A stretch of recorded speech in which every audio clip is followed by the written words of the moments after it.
The Great Hall of the Galactic Council had stood for 30,000 years. Its walls were made of crystal that sang when light touched them. 12 species had built this place together, and 12 species had ruled the galaxy from within it. They had conquered worlds, destroyed civilizations, and shaped the course of history itself. Nothing happened in known space without their permission. Today, they were angry. High Arbiter Velos stood at the center of the chamber. He was tall and thin, with silver skin that reflected the light like a mirror. His species, the Mindari, had led the council for the last 3,000 years. They were known for their wisdom and their cruelty in equal measure. The humans have gone too far, Velos said. His voice echoed through the hall. They expand without permission. They take what is not theirs. They ignore our laws. Around him, representatives from 11 other species nodded their agreement. The Korathi, massive creatures with 4 arms and armored skin. The Villani, who floated in tanks of green liquid. The Toreshi, whose bodies were made of living rock. All of them had concerns about the humans. We discovered them only 2 centuries ago, said Ambassador Telos of the Korathi Empire. He slammed one of his fists against his chest. They were primitive. They had barely reached their own moon. Now they spread across the stars like a disease. They have entered the restricted sectors, another representative added. The sectors we closed 10,000 years ago. They mine the asteroids there. They build stations. They act as if those systems belong to them. Velos raised his hand for silence. I have brought you here to vote. We will send the humans an ultimatum. They will withdraw from all unauthorized systems within 30 solar cycles. If they refuse, we will remove them by force. The vote was quick. 12 species, 12 votes in favor. Ambassador Telos, Velos said, you will deliver the ultimatum personally. Take your fleet with you. 500 warships. Let the humans see what awaits them. If they refuse, Telos smiled, showing rows of sharp teeth. It will be my pleasure. 3 days later, the Korathi fleet jumped into the Sol system. 500 warships, each one larger than a city. They arranged themselves in perfect formation around the 3rd planet, from the Sun, Earth, the human homeworld. Ambassador Telos recorded the ultimatum himself. He spoke slowly and clearly, making sure the primitive humans would understand every word. He explained their crimes. He explained the punishment. He explained that they had 30 cycles to comply or face destruction. The message was sent on every frequency: military channels, civilian channels, emergency broadcasts. There was no way the humans could miss it. Then Telos waited. On Earth, it was a Tuesday. The weather was nice in most parts of the world. A major football championship was entering its final week, and billions of people were watching the matches. Stock markets were up. A famous singer had just released a new album. Life was good. The ultimatum arrived at the United Earth Communications Office at 2:47 inches the afternoon, local time. It was received by a woman named Yuna. She was 26 years old and had worked at the office for 3 years. Her job was to sort through incoming transmissions and forward them to the appropriate departments. Yuna was eating a sandwich when the message came in. She glanced at it, chewing slowly. The translation software had converted the alien language into Korean. She read the first few lines. Crimes against the Galactic Council. Unauthorized expansion. 30 cycles to comply. Yuna sighed. She got messages like this at least once a week. Scammers pretending to be alien authorities. Pranksters trying to cause panic. Bored people with too much time. She flagged the message as possible spam and forwarded it to her supervisor. Her supervisor was a man named Do-hyun. He was 43 years old, slightly overweight, and perpetually tired. He had been working at the communications office for 15 years. Nothing surprised him anymore. Do-hyun received the message during his lunch break. He was eating noodles at his desk while watching the football match on his tablet. Korea was playing against Brazil. It was a close game. He opened the message and skimmed through it. His eyebrows rose slightly. This one was more detailed than usual. Someone had put real effort into it. They had even included visual recordings of alien council chambers. Nice production quality. He flagged the message as non-urgent diplomatic correspondence and returned to his noodles. Korea scored a goal. Do-hyun cheered. In orbit above Earth, Ambassador Telos waited. 1 day passed. Then 2. Then 5. No response came from the planet below. Perhaps their communication systems are damaged, one of his officers suggested. Impossible, Telos replied. We sent the message on every frequency. They received it. Then perhaps they are preparing their response, gathering their leaders, mobilizing their forces. Telos nodded slowly. That made sense. The humans were probably terrified. They were probably scrambling to organize their government, to figure out how to respond to such a powerful enemy. He decided to give them more time.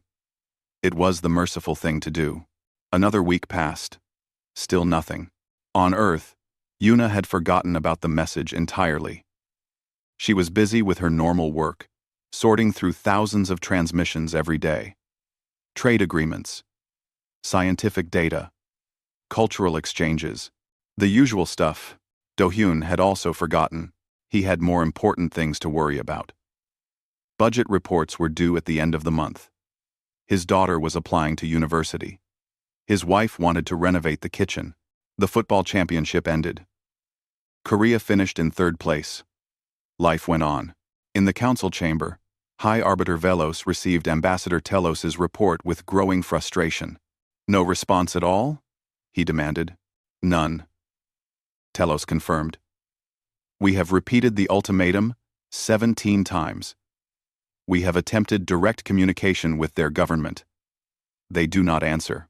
Velos's silver skin darkened with anger. They mock us. They think we will not act. They think we are weak. Perhaps they are simply foolish, another council member suggested. Perhaps they do not understand the danger they face. Then we will teach them, Velos said. His voice was cold. Ambassador Telos, you have new orders. Destroy their colonies in the restricted sectors. Show them that the council's word is law. Telos bowed his head. It will be done. 23 days later, the deadline passed. The humans had not responded. They had not withdrawn. They had not even acknowledged the council's existence. Ambassador Telos gave the order. 500 warships moved toward human space. The war had begun. On Earth, nobody noticed. New Busan was a mining colony on the edge of human space. It sat on a small moon, orbiting a gas giant. Far from Earth and far from anything important. About 40,000 people lived there. They worked in the mines, extracting rare metals from the rock. They lived in underground cities where the temperature was always comfortable and the air was always clean. It was a quiet life. A boring life. But the people of New Busan liked it that way. The colony administrator was a woman named Jisoo. She was 62 years old, with gray hair that she kept short and practical. In all that time, nothing exciting had ever happened.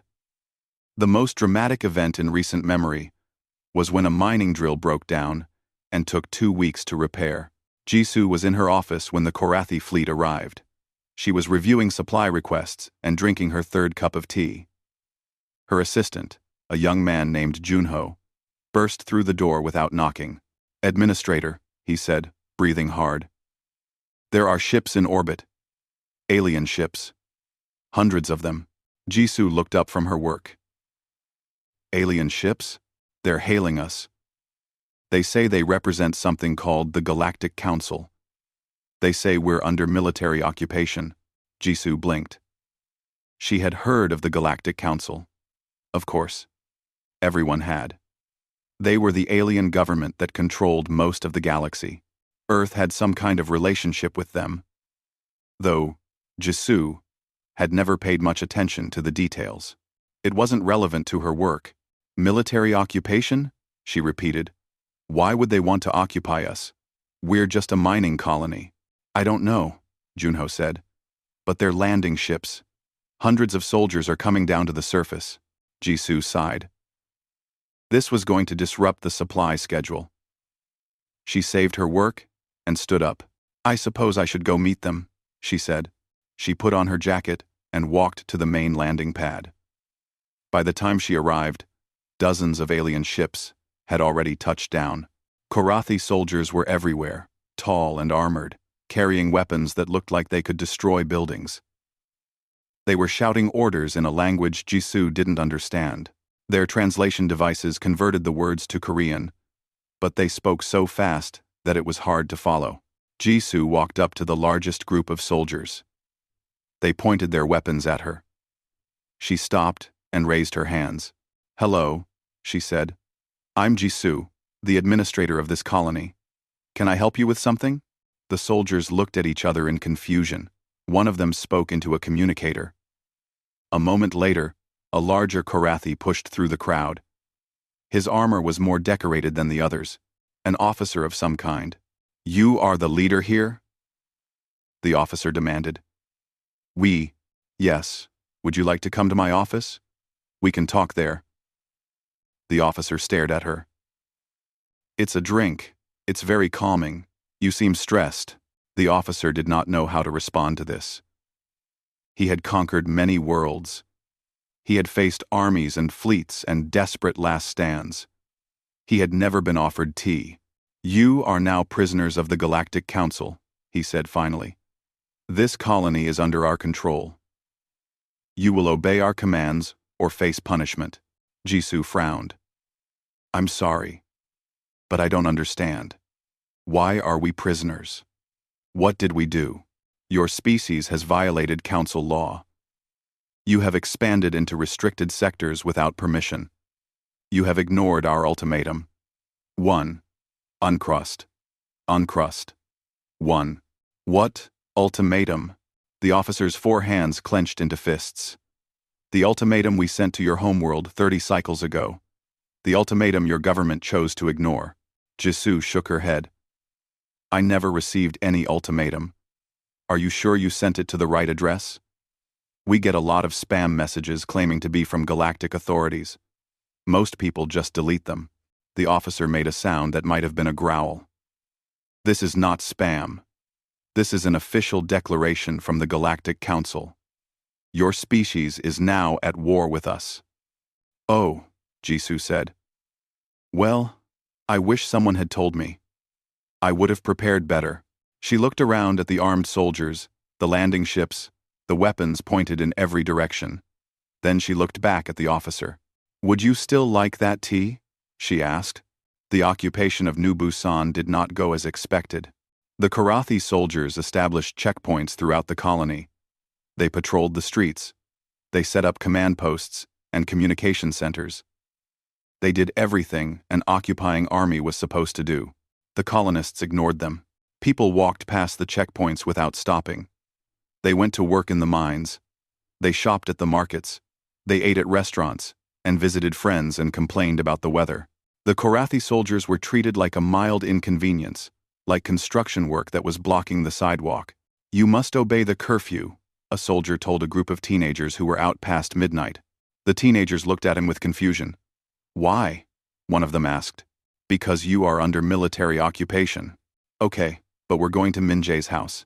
His parents are out of town. We're going to watch movies. They walked around the soldier and continued on their way. He didn't know what to do. His training had not covered this situation. At the markets, shopkeepers refused to accept Korathi currency. We only take 1 or credits, they explained politely. You can exchange your money at the bank. It's 2 blocks that way. No. No money low. No money low. No money low. No money low. At the restaurants, Korathi soldiers waited in line like everyone else.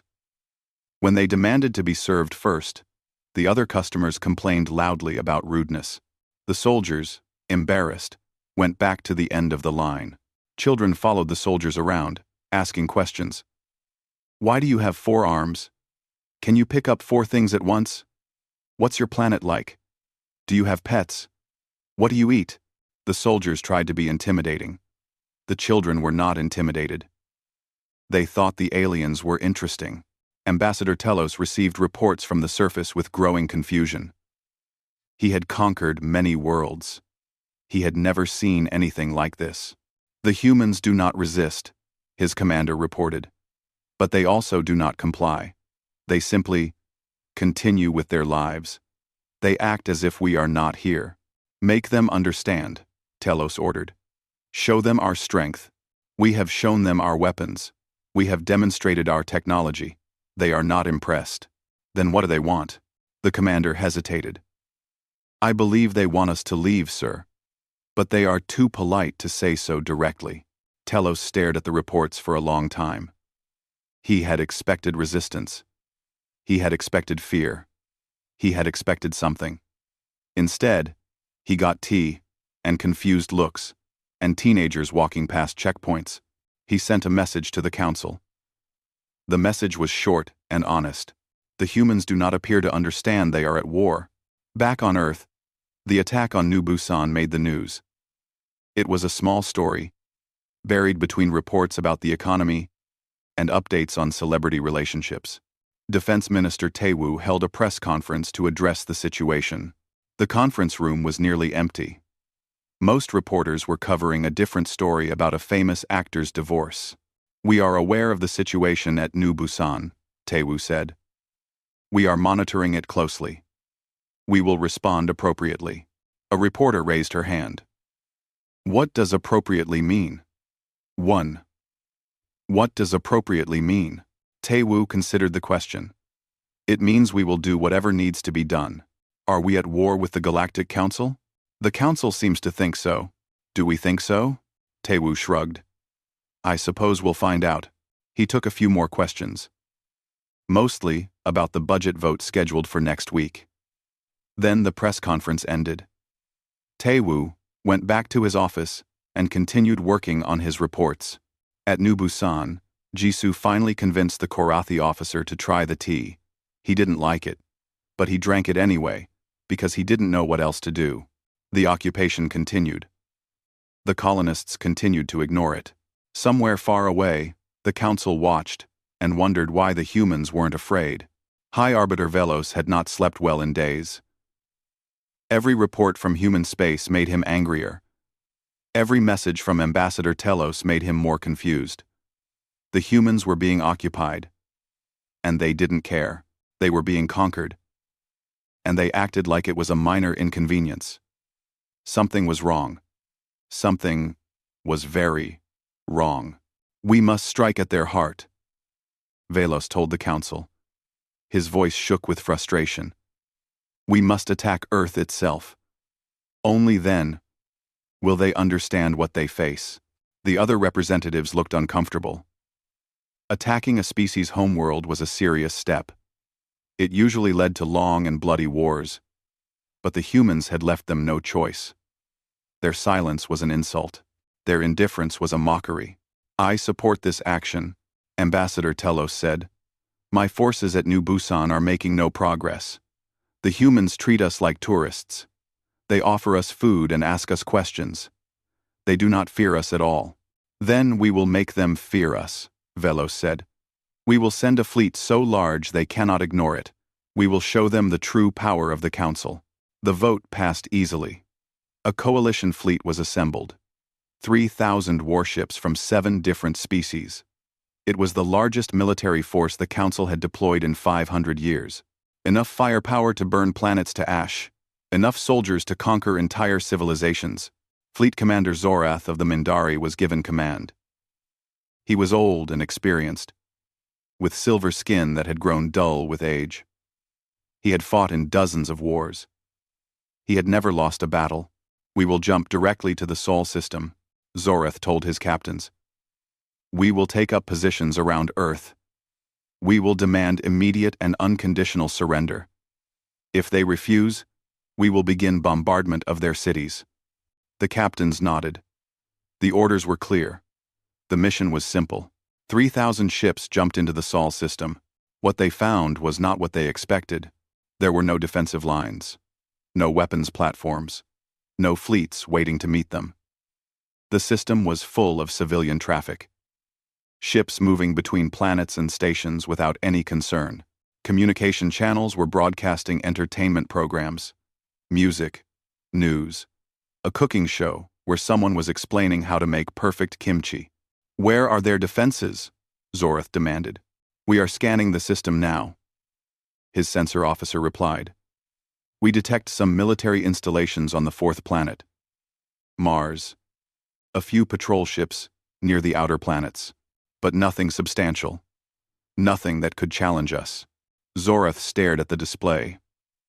3,000 warships against a handful of patrol vessels. It wasn't even a contest. It was embarrassing. They are fools, he said finally. They have no idea what is coming for them. The fleet moved toward Earth. As they approached, they passed civilian stations and transport ships. None of them changed course. None of them ran. A passenger liner nearly collided with a Mindari destroyer because its pilot was not paying attention to military channels. Get out of the way, the destroyer captain shouted over the radio. Sorry. The pilot responded. I didn't see you there. You should really turn on your navigation lights. Earth grew larger in the view screens. It was a beautiful planet, blue and green, and swirling with white clouds. Billions of humans lived there. Billions of lives that were about to change forever. Open a channel to the planet, Zorath ordered. Tell them they have 1 hour to surrender. If they refuse, we will destroy their orbital stations. The message was sent. Zorath waited. 45 minutes passed. No response came. Fire a warning shot, Zorath ordered. Target their primary orbital station. Destroy their communication antenna. Show them we are serious. The shot was fired. The antenna exploded in a flash of light and metal. Within seconds, the fleet's communication channels exploded with incoming messages. Zorath smiled. Finally, the humans were responding. Finally, they understood. Then he read the messages. What happened to my stream? I was watching a show. Hey, we were in the middle of a game here. Turn the network back on. This is ridiculous. I'm going to file a complaint. The messages were not from military commanders. They were not from government officials. They were from civilians. Regular people who were angry that their entertainment had been interrupted. Zorath stared at the screen in disbelief. He had just fired on their homeworld. He had destroyed their communication systems, and they were complaining about missing their shows. What is wrong with these people? He whispered. On Earth, life continued as normal. In the city of Daejeon, a woman named Heejin sat at her desk in the Space Defense Force headquarters. She was a lieutenant, 29 years old, with sharp eyes and a reputation for getting things done. She had been in the military for 7 years. In all that time, nothing exciting had ever happened. Her job was to monitor potential threats to Earth. Asteroids, solar flares, unusual ship movements. Mostly, she watched screens and wrote reports that no one read. Today, her screens were showing something unusual. A very large fleet of alien ships was sitting in orbit around Earth. One of them had just fired at an orbital station. Heijin looked at the data for a long time. Then she stood up and walked to her commanding officer's door. General Sangwoo was 55 years old, with gray hair and a calm face that never showed emotion. He had been in the military for 30 years. He had never fired a weapon in combat. He was looking forward to retirement. Sir, Heijin said as she entered his office, there appears to be an alien fleet attacking us. Sangwoo looked up from his tablet. I'm sorry, what? An alien fleet. About 3,000 ships. They're in orbit right now. They fired at one of our stations a few minutes ago. Sangwoo stared at her. Are you sure?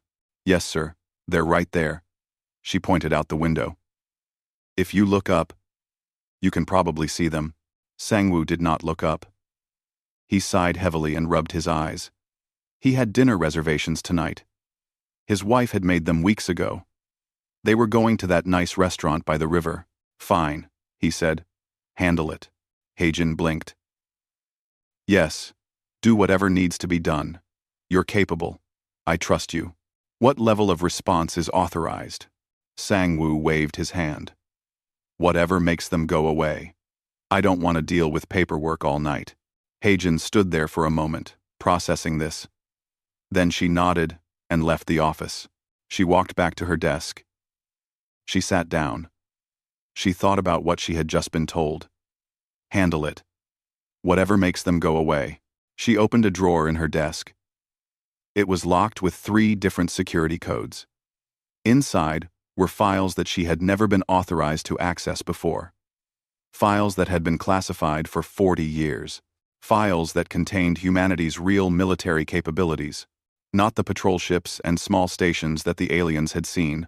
Not the handful of defenses scattered around the system. The real defenses.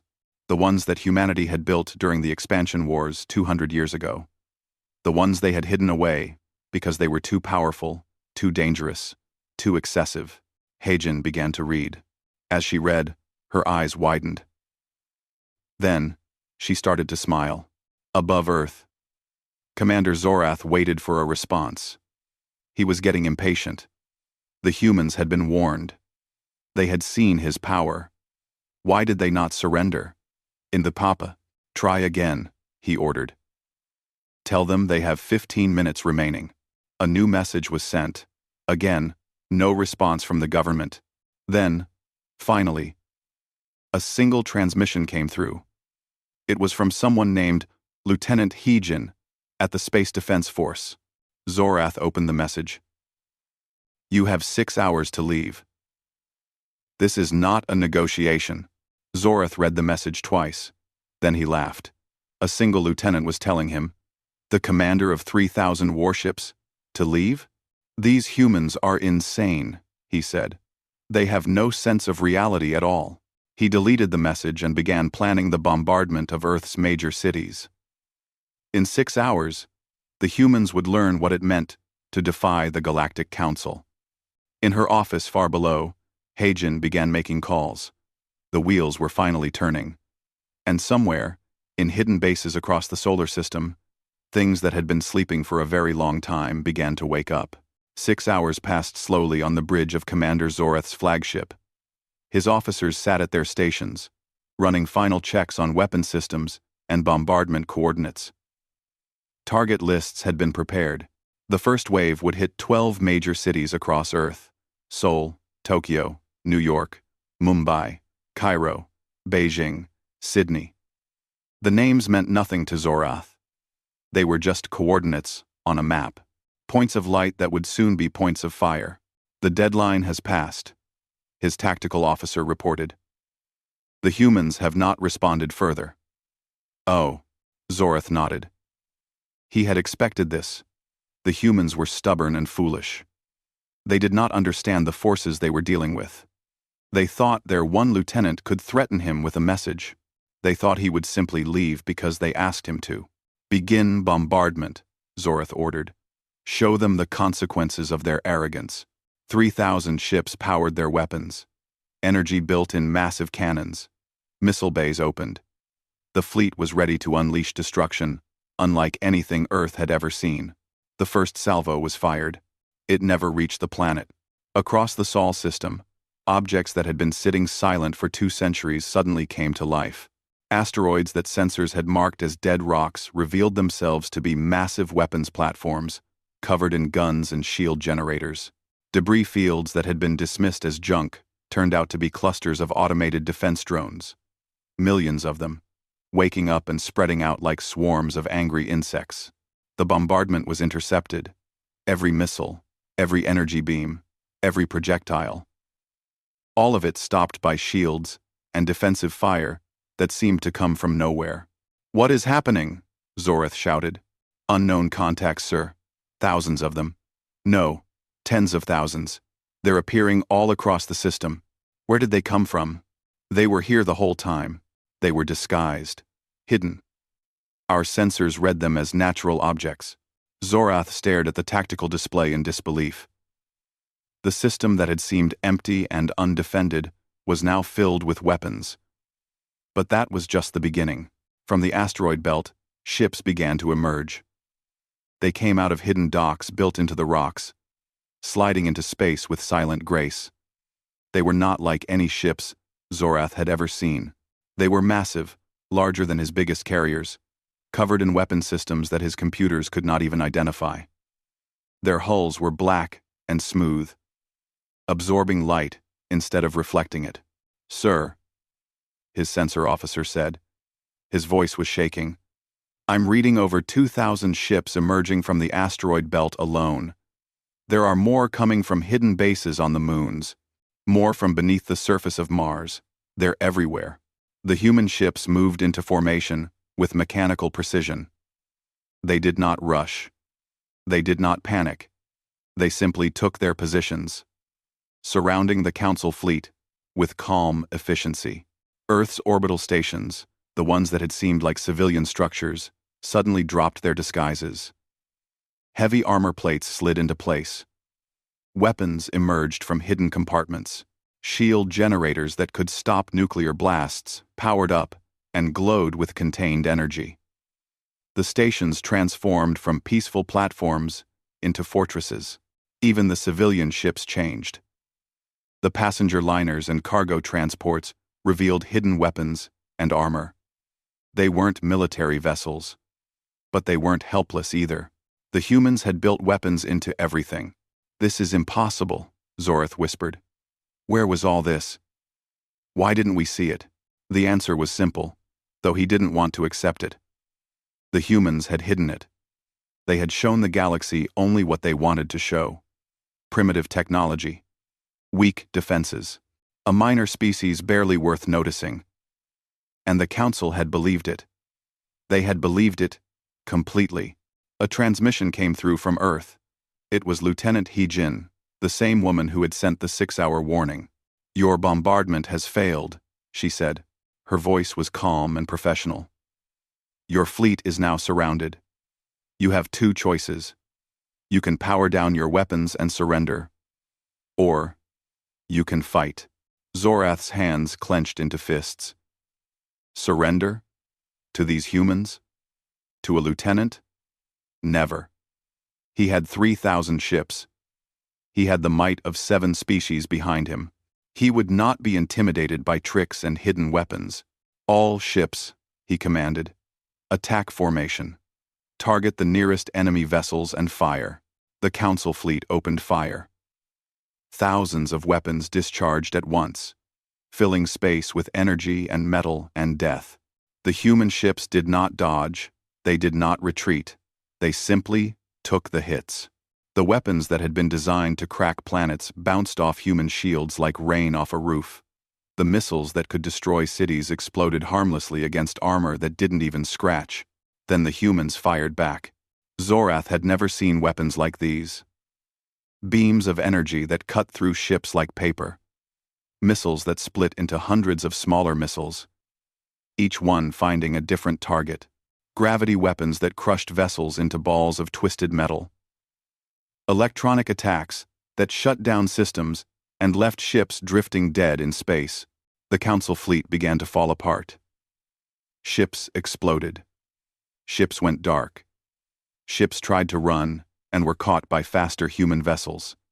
The formation collapsed into chaos. "Fall back," Zorath ordered. "All ships, fall back and regroup." But there was nowhere to fall back to. The humans were everywhere. Every direction was blocked. Every escape route was closed. The fleet was trapped. The battle lasted 11 minutes. When it was over, 3,000 Council ships drifted in space, powerless. Their weapons were destroyed. Their engines were disabled. Their shields were gone. But their hulls were intact. Their crews were alive. The humans had defeated them completely without killing anyone.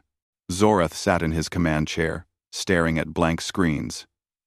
His ship had no power. Emergency lighting cast everything in dim red. Around him, his officers sat in shock, unable to process what had happened. A human ship pulled alongside. A docking tube connected to the hull. A few minutes later, the bridge door opened and a woman walked in. She was small and young, wearing a simple military uniform. Behind her came a handful of human soldiers, but they did not point their weapons at anyone. They just stood there, watching. "Commander Zorath," the woman said, "I'm Lieutenant Heejin. You are now prisoners of the United Earth government." Zorath looked at her. "How?" he asked. "How is this possible? We had 3,000 ships. We had the power of the entire council." Heijin shrugged. "You had the power you knew about. You never asked what else we had. But why? Why hide all of this? Why pretend to be weak?" "We didn't pretend anything. You just assumed. You saw a young species with small ships and decided we were primitive. You never considered that maybe we just didn't want to share everything with strangers." Zorath shook his head slowly. "What happens now? Now you wait. Your ships will be towed to a holding area. Your crews will be given food and medical care. Someone will contact your council to arrange for your return. You're not going to kill us." Heijin looked surprised by the question. "Why would we do that? You attacked us because of a misunderstanding. We defended ourselves. Now, the fighting is over. There's no reason to kill anyone." She turned and walked toward the door. Then she stopped and looked back. "By the way," she said, "you should probably tell your council something when you talk to them." "What?" "Tell them that what you saw today was our reserves, our backup forces. The ships we mothballed 40 years ago, because we didn't need them anymore." She smiled slightly. "Tell them they really don't want to see what we use when we're actually trying." She left. The door closed behind her. Zorath sat in the darkness of his dead ship and tried to understand what had just happened. 3,000 ships. The largest fleet the Council had assembled in 500 years. Defeated in 11 minutes by a species that treated it as a minor inconvenience. Far away, in her office on Earth, General Sang-woo finally arrived at the command center. He walked in, straightening his jacket, looking around at the screens showing the disabled Council fleet. "Good work," he told Heijin. "Very clean. Very efficient." "Thank you, sir." "Any casualties on our side?" "3 minor injuries, 2 from a console overload, 1 from tripping on a stairway during the alert."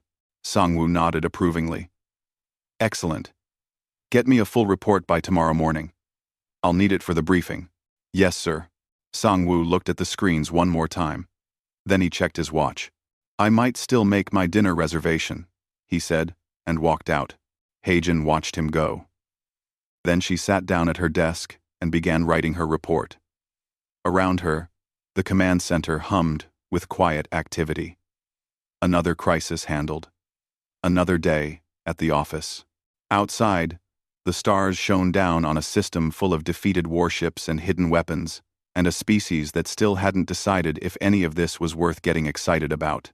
The Galactic Council chamber had never been so quiet. 12 species sat in their seats, staring at the empty space in the center of the room, where the holographic display showed the remains of their fleet. 3,000 ships, drifting powerless around Earth. The greatest military force they had assembled in 500 years, destroyed in 11 minutes. High Arbiter Velos stood at his podium, his silver skin pale with shock.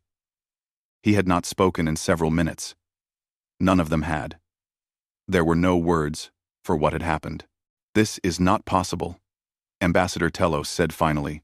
His voice was hollow. "We had 3,000 ships, 7 species, the finest technology in the galaxy. How could the humans defeat us so easily?" "They hid their strength," another representative said. "They deceived us."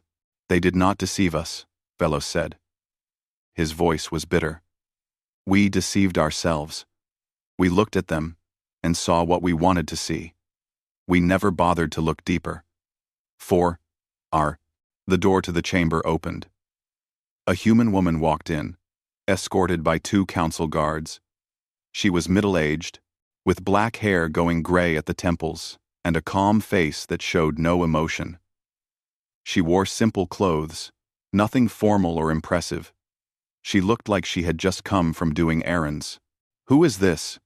Velos demanded. "I am Mireille," the woman said. "I am the human ambassador to the Galactic Council." Velos stared at her. "We have been trying to contact your government for weeks.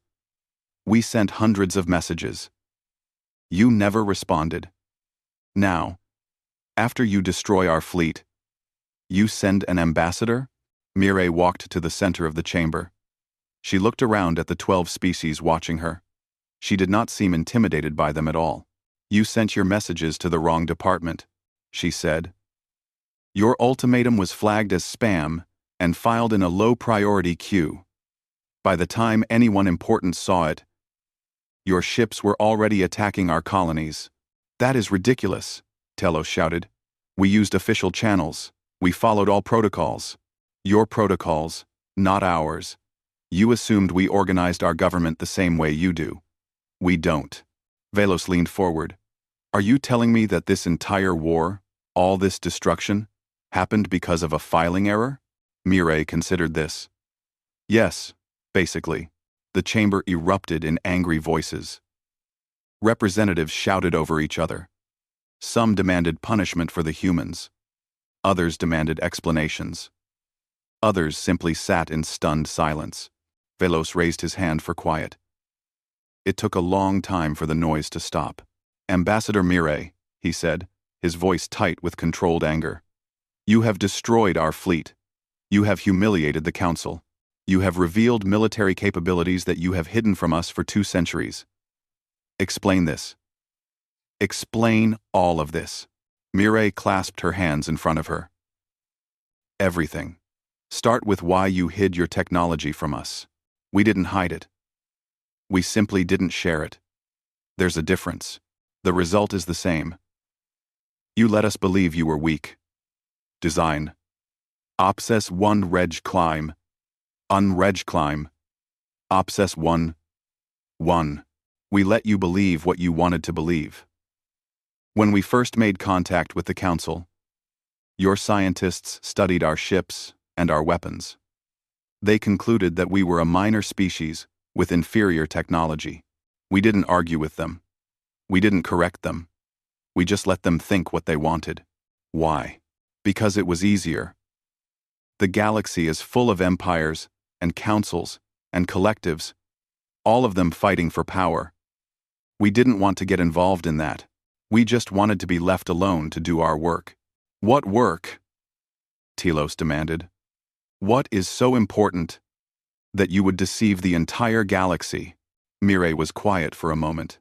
Then she said, "We are building a Dyson swarm around our sun." The chamber went silent again. A Dyson swarm. A megastructure that would capture the energy of an entire star.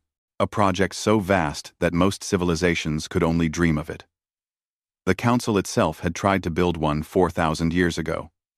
They had failed. The project had bankrupted 3 empires and led to 2 wars. "That is impossible," Velos said. "A Dyson swarm would take thousands of years to build. Millions of ships. Resources from hundreds of systems. For you, yes," Mireille said. "We started ours 40 years ago. It's currently at 12% completion. 40 years? We're good at building things." Velos sat back in his chair. His mind was spinning. 12% in 40 years. At that rate, the humans would have a complete Dyson swarm within 4 centuries. They would control more energy than the entire Council combined. They would be the most powerful civilization the galaxy had ever seen. "Why are you telling us this now?" he asked. "Because you asked. Before today, you never asked. You just assumed. And attacked. We attacked because you violated Council law. You expanded into restricted sectors without permission. We needed the resources for the swarm. Those systems have rare materials that we can't find anywhere else. They are restricted for a reason. 10,000 years ago, there was a war in those sectors. Billions died. The Council sealed them to prevent it from happening again." Mireille nodded. We know. We found the ruins. We found the weapons. We were very careful with them. You should have asked permission. We did ask. We sent a request through diplomatic channels 4 years ago. We never received a response. Velos opened his mouth, then closed it. He turned to one of his aides. Find that request. Now. The aide hurried away. A few minutes later, he returned with a data tablet. His face was pale. The request was filed as a low-priority inquiry, he said quietly. It was never processed. The chamber fell silent again. All this destruction, because of paperwork, because of bureaucracy, because neither side had bothered to communicate properly. Velos looked at Mireille. What do you want? He asked. You have defeated us. You have revealed your power. You could demand anything.